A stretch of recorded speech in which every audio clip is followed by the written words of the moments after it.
Video کے نیچے subscribe کے بٹن پہ کلک کریں، بیل کے آئیکن پہ کلک کیجئے تاکہ ہر نئی ویڈیو کی نوٹیفیکیشن آپ کو مل جائے۔ ویسے تو جو دعائیں وظائف میں بتایا کرتا ہوں اس کی عمومی اجازت ہوتی ہے، اسپیسیفک کسی ایک کو اجازت دینا ضروری نہیں، کسی ایک کو دے بھی دی تو آپ جو جتنے بھی لوگ سنتے ہیں تو میری طرف سے سب کو دلی اجازت ہوتی ہے، وہ میرے جو وظائف کر سکتے ہیں، اگر وہ سیم ان کا مسئلہ ہے تو بالکل کر سکتے ہیں۔ اچھا، بس اوقات لوگ کہتے ہیں دن ہو گیا ہمیں تو پتہ ہی نہیں چلا، وہ آپ کو نہیں پتہ چلا لیکن تبدیلی اپنا کام کر رہی ہے، کیونکہ بس اوقات انسان کی روح کے اوپر کثافت ہوتی ہے،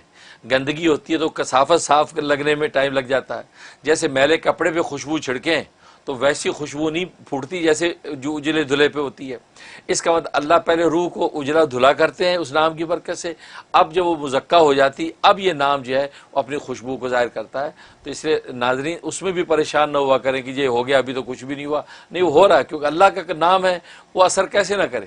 اب شہد کا لفظ بولے تو منہ میٹھا ہو جاتا ہے، لیمو بولے تو منہ میں پانی آ جاتا ہے، تو یہ دنیا کی معمولی چیزیں اب اتنا اثر رکھتی ہیں کہ نام لو تو منہ میں پانی آئے، تو اللہ کا نام اثر نہیں کر رہا ہے۔ ہماری روح کا جو تعلق اللہ سے اس میں کمی ہے، اصل میں وہ اس کی صفائی ہو رہی ہے۔ وہ جب شفاف آئینہ ہو جائے گا اب چہرہ آپ کو صاف نظر آئے گا، گویا کہ اب اس کی تاثیر ظاہر ہوگی۔ شیف کے حوالے سے اس میں تو آپ تمام ناظرین نوٹ کر لیں کہ میرا خیال نہیں کہ کوئی وظیفہ ایسا ہو کہ جہاں درود شریف نہ ہوتا ہو۔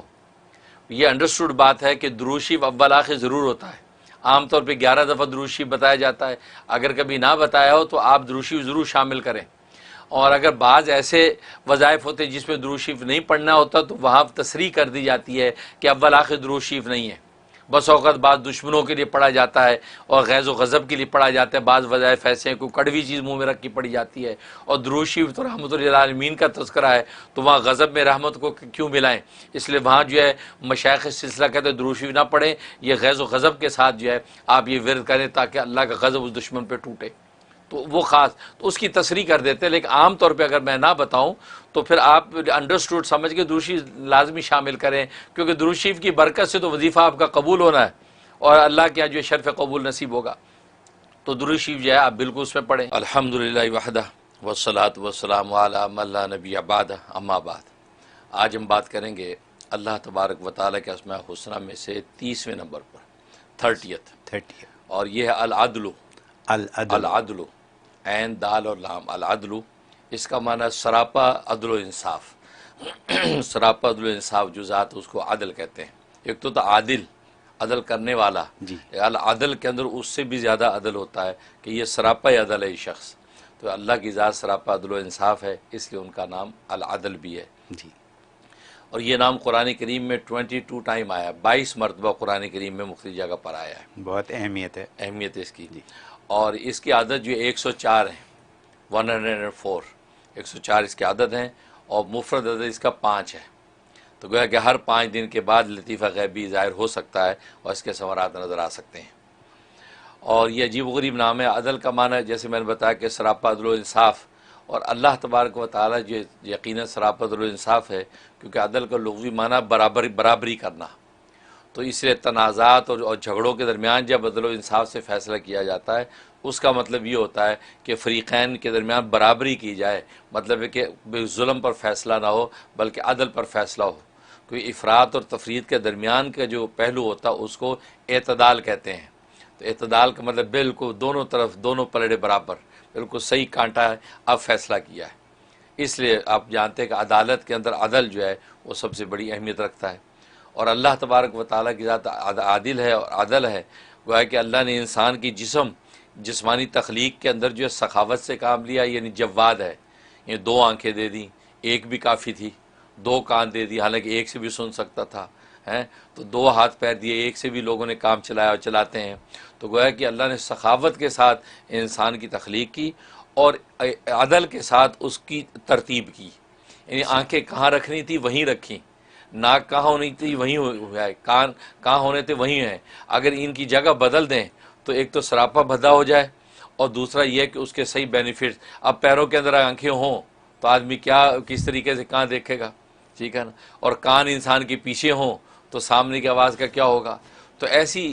جو ترتیب رکھی یہ عدل کے ساتھ رکھی، تو تخلیق سخاوت سے کی اور ترتیب عدل کے ساتھ کی ہے۔ سبحان اللہ۔ ہاں، اور پھر عدل کے لیے 2 چیزیں ضروری ہوتی ہیں۔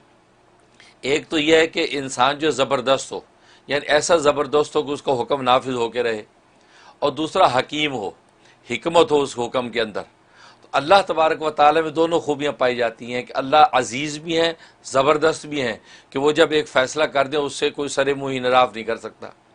اور پھر حکیم بھی ہیں، خام خواہ کا فیصلہ نہیں ٹھونستے، اس فیصلے کے پیچھے حکمتیں ہوتی ہیں، خود جس پر معمور جو ہے اس کا بھی نفع ہوتا ہے، اس میں اس حکمت کے تحت اللہ فیصلہ کرتے ہیں۔ تو عزیزن بھی ہیں اور حکیمن بھی ہیں،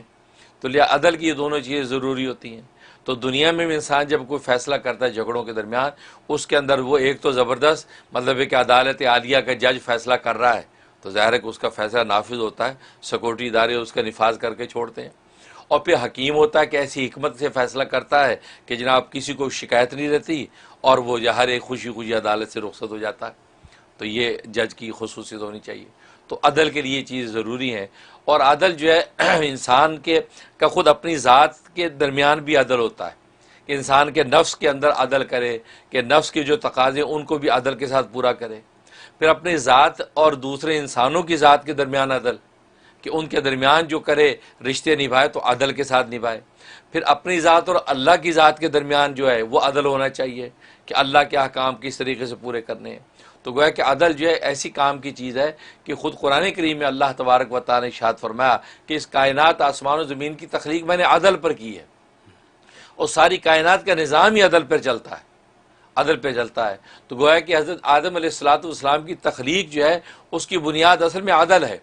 کہ اللہ چونکہ عادل ہے، حاکم عادل ہے، وہ چاہتے ہیں میرا نائب جو ہے وہ بھی عادل حاکم ہو کر دنیا کے اندر نظام چلائے، اور جب تک عدل دنیا کے اندر رہے گا تو اللہ اس کائنات کو چلاتے رہیں گے۔ جس دن عدل ختم ہوا اور یہ دنیا سراپا ظلم ہو گئی، اللہ یہ کائنات کو برباد کر دیں گے، قیامت برپا کر دیں گے۔ تو اس کائنات کو بھی قائم رکھنے کے لیے عدل اتنا ضروری ہے، تبھی اللہ تبارک و تعالیٰ دنیا کے ملک خطوں کے اندر بادشاہ قائم کر دیتے ہیں، حکمران بناتے ہیں۔ مقصد یہ کہ ایک آدمی جو ہے وہ عدل کے ساتھ اس عدالت کے نظام کو چلے تاکہ دنیا آباد ہو، برباد نہ ہو۔ تو یہ اتنا اہم نام ہے یہ عدل کہ تخلیق پوری کائنات کی عدل پر ہوتی ہے۔ سبحان اللہ۔ ہاں، اور جہاں تک اس کے فضائل و فوائد کا تعلق ہے کہ انسان جو ہے وہ کسی کا محتاج نہیں ہونا چاہتا، اللہ ایسے غیب سے اس کو روزی دے دے، ایسا کوئی انتظام ہو جائے، کسی کی منت ترلے نہ کرنے پڑیں، اور اللہ باعث جاب دے دے، باعث کاروبار میں نفع شروع ہو جائے۔ اس کے لیے اس میں بڑی تاثیر کہ ہر نماز کے بعد 104 مرتبہ جو اس کا عدد ہے ہر نماز کے بعد پڑھ کے دعا کرتا رہے، اور یہ 80 دن تک یہ پابندی سے کرے، انشاءاللہ اس کا کاروبار چلے گا، اور اس کی جو مالی تنگی ہوگی ختم ہو جائے گی۔ سبحان اللہ۔ یہ اس میں تاثیر۔ بہت اور ایک اس کے اندر تاثیر یہ ہے کہ انسان یہ چاہتا ہے کہ وہ جو ہے کسی کا محتاج نہ ہو، ہے یعنی جسمانی اعتبار سے بھی اور رزق کے اعتبار سے بھی۔ تو ہر نماز کے بعد 80 مرتبہ پڑھے، 80 مرتبہ پڑھ لیا کرے، اور پڑھ کے دعا کر لے۔ اگر اس میں اپنی اولاد و نسلوں کو بھی نیت کر لے کہ یار ان کو بھی کسی کا محتاج نہ کرنا، نہ جسمانی اعتبار سے نہ خارجی کسی نعمت کے اعتبار سے، تو وہ یہ دعا کرتا رہے تو اللہ اس کو اور اس کی نسلوں کو کسی بھی قسم کی محتاجی سے محفوظ رکھے۔ صرف 80 دن کی بات ہے۔ 80 دن کی بات ہے، اور کتنا بڑا نفع ہے۔